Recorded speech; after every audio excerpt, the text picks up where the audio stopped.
ako lang naman ang naiwan dito. So, ayan, ang dami kong linisin. Hindi naman ganoon karami yung labahin. Inuna ko lang tong basahan. Kasi, tatlo na sila. Pag tatlo na, kailangan ko ng labahan kasi nga, iilan lang yung pang toilet. Bali, isa na lang yung extra ko dito para na lang yung kay binata. Tapos, ito yung mga nilaban ko nung Friday. Mga bedsheet. Ayan, natuyo naman siya. Pero medyo malamig-lamig pa. Iniwanan ko na kasi sobrang late na ako noon. Alas 8 na yata, magna 9. Tapos, ito naman, plantsahin na dry na yan. Konti na lang naman. Kinuha na nga na binata yung ibang damit. Tapos, ayan, labahin. Konting ligpit na lang dito. Tapos, mag-ano lang ako dito, mag-vacuum mop. Tapos, kailangan pinalilinis na yung mga salamin kasi ang dami daw mga marks. Kasi nga yung bata, mahilig maglaro ano ba tag nito? Salamin. Tapos, dyan. Ang hirap pagkaputi yung bahay kasi ang dami linisin. Tapos yung dalawang kwarto, yun na lang liligpitin ko. Ah, sobra. Nakabili nga ako ng microphone eh. Yung dalawa yung mic. Hindi ko pa siya hindi ko pa na-upload. Ang dami kong video hindi na-upload kasi nga sobrang busy. Hindi naman busy. Pag umuwi ako galing sa trabaho, hindi na ako nakakapag-edit. Nagpapahinga na lang, relax. Tapos, etong ginagamit ko lagi ko na siyang dala kasi nga, etong iPhone, ang sakit niya kapag sa front ako nagbi-video, yan. Pag ganito, hindi siya, okay lang siya. Pero pag sa front, mahina yung dating ng audio. Tapos, yun, mahina siya. Lumalakas, humihina, kaya kailangan ko maglagay. Tapos, ito, nabili ko lang to dito sa DNS ng 600 yata, 600 plus. So, ayan. Pakita ko sa inyo kung ano ang ganap natin for today. Ang ganda ng monopod na to kasi ganyan. Pwede mo siyang matwist ng ganyan pag nagbablog. Pang ganito lang talaga siya pag nakatayo ang hirap. Kasi hindi mo mailagay itong receiver. So, ganyan tayo guys. Silip-silip. Silip-silip, baka may tao. Yan. Maganda siya kapag may monopod kasi hindi siya ganong shaky. Kahit naka 4K resolution naman na yung aking cellphone. Binalik ulit sa 4K kasi minsan maalog. Tapos ito na yung broccoli. Para siyang mga broccoli, 'di ba? Ayan, ayan na yung weather natin, guys. Totally talagang nag-uusbungan na yung mga dahon-dahon. Kaya lang makulimlim. Mamayang gabi uulan na naman. Pero hindi ko ganong papakita yung mga kwarto-kwarto kasi alam nyo na, privacy. Hanggang dito lang tayo pag nagbablog. So, that's it.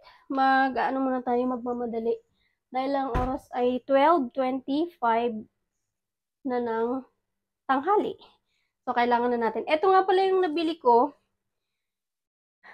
Quick review lang tayo dito sa Vivo V27e. Ito siyang pang video, guys. Wait lang, pakita ko sa inyo. Ayan siya, oh. Ayan. Maano kasi. Sobrang linaw. Ang ganda ng camera niya. Tapos, sa video naman, hindi rin siya ganun ka-alog. Huwag lang yung sobrang alog, pero kailangan mo ditong gumamit ng kailangan mong gumamit ng, ayan o, wait. Kailangan gumamit ng tripod kasi, siya, pag sa labas, maalog. Pero pag ganito, normal, hindi naman siya gana. Ayan na. Ang ganda niya, tapos sa picture naman, ang gaganda ng quality ng picture niya. Wait, pakita ko sa inyo. Kung bibili kayo ng bagong cellphone, mga pang-backup, maganda siya. Hindi lang kasi, masyado lang kasing bright yung sa cellphone ko. Pero tingnan nyo, ang gaganda ng quality. Parang kang ako kasi mahilig ako sa mga micro picture eh. Yung mga sobrang liliit. Ayan o. Ito yung mga kinuha kong picture dun kila sir. Tapos ayan, ang gaganda no. Ang ganda rin ng na to. Kaya lang pag mga low light, medyo alanganin siya. Tapos yung zoom niya, ganyan kalayo. Yung buwan yan, guys. Tapos sa video, ganito siya, oh. Ayan. Diba? Ako kasi medyo pasmado yung kamay ko kaya magalaw. Kaya talagang sa ano pa rin ako, sa iPhone pa rin ako nagvi-video. Tas ayan siya kapag eto sa TikTok ko 'to. Oh, 'di ba ang ganda? Ayan. Ay, 'wag na. 'Wag na natin isama yun, guys. So, that's it. Mamaya na lang, guys. Anuhan ko pa, tantyahin ko pa kung madadagdagan pa natin yung ating video for today. So, that's it muna for today's video para matapos ako kasi marami pa akong gagawin, guys. Update ko na lang kayo mamaya pag-uwian kasi hindi ko alam kung uulan. Pag umulan mamaya, hindi na ako magba-vlog kasi nga mahirap mag-vlog kapag umuulan. Pero meron naman akong payong pala. Ang dami kong dahilan. So, mamaya na lang ulit. Kailangan natin magmadali dahil marami pa tayong liligpitin. So, ayan lang ang ating look for today. Hindi ako nakapagdala ng pantrabaho. So, ayan. Sobrang taba ko na, guys. Ayan. Kailangan ko mag-diet talaga. Kaya hindi rin ako nag-scooter ngayon kasi sobrang ano ko na nga, bumigat ako ng sobra. Dapat 51, 50 to 51 lang yung timbang ko dapat. Kasi nga 4'11 lang ang height ko. So, medyo tumaba tayo. Kita nyo naman yung mga braso. Ayan yung mga tiyan dito sa likod. Talagang kailangan ko mag-reduce. Kasi nahihirapan ako. Tsaka, mahirap magtrabaho kapag mabigat. So, that's it. Mamaya na ulit. Uwian na, guys. Ang oras ay... Anong oras na ba? Ayan. 7:18 na ng gabi. Gabi na, pero ang araw, grabe. Sikat na sikat pa rin siya. Ang ganda, oh. Maaga-aga tayo ngayon kasi hindi ako nagplancha. For sure, bukas, late tayong makakauwi. Gusto ko sana pumunta doon at magtambay-tambay tapos hintayin natin yung sunset. Kaya lang, matagal pa yan. Alas 8 pa yan matatapos.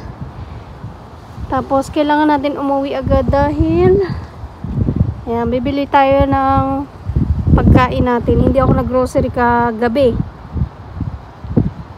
Dahil sobrang wala.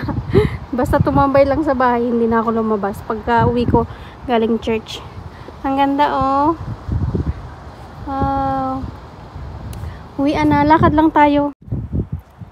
Ayan siya, guys, oh. Ang taas ng level ng tubig.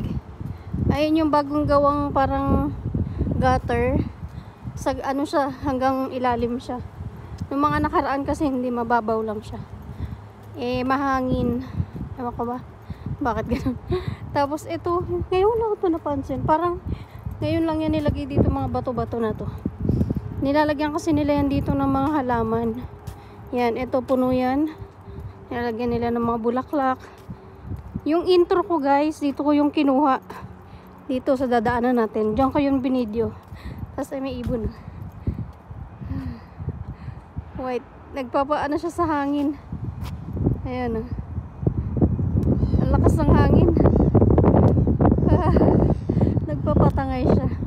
Ang lamig, grabe. Buti na lang sinuot ko pa yung isa kong yung jacket na tinanggalan ko ng sleeve. Nagkamali ako ng desisyon. Maganda kasi siya, makapal. Sayang. Ayan na siya, guys. Matagal pa yung sunset kasi mamaya pa yan. Mga 8:30. Magmo-market tayo. Yung kasi meat shop, yun, parang 7 yata. Ay, hindi. 8:30 nga nagsasara pala. Maglalakad lang tayo.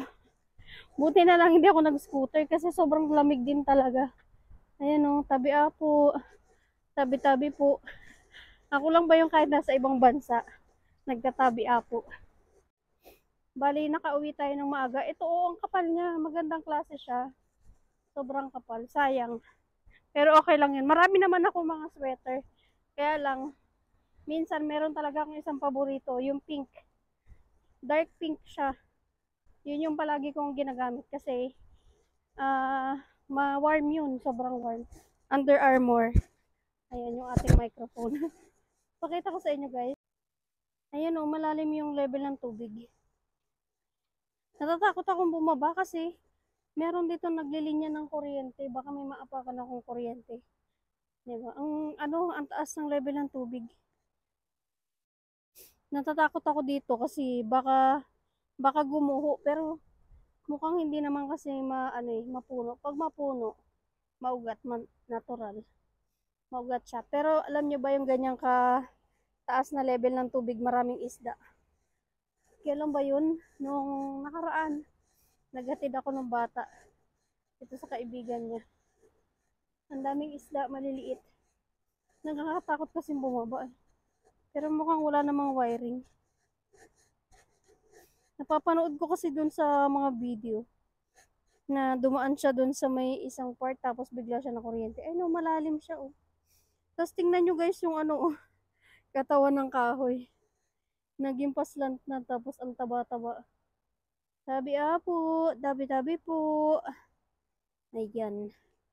'Di ba ang ganda gumawa ng dito yung part na yan oh. Ganda gumawa ng tree house tapos mamimingwit ka diyan sa baba ng ng isda. Ang kulit. Tapos ayun, nako, nagtapon lang si kuya. Tapos ayan, medyo nabubuhay na rin yung mga dahon-dahon. May mga buko-buko na siya. Noon nagba-vlog ako, sabi ko ayoko ng gusto ko nang umalis tong kila sir. Bandang March yun, last year. Tapos yung sobrang hindi ko nakaya yung pakikisama sa akin nung nani, tapos gusto ko na makahanap ng trabaho, tapos dasal ako ng dasal na sana magkaroon ako ng maayos na amo. Tapos eto nga, binigyan naman tayo ni Lord ng maayos na amo, napakabait. At saka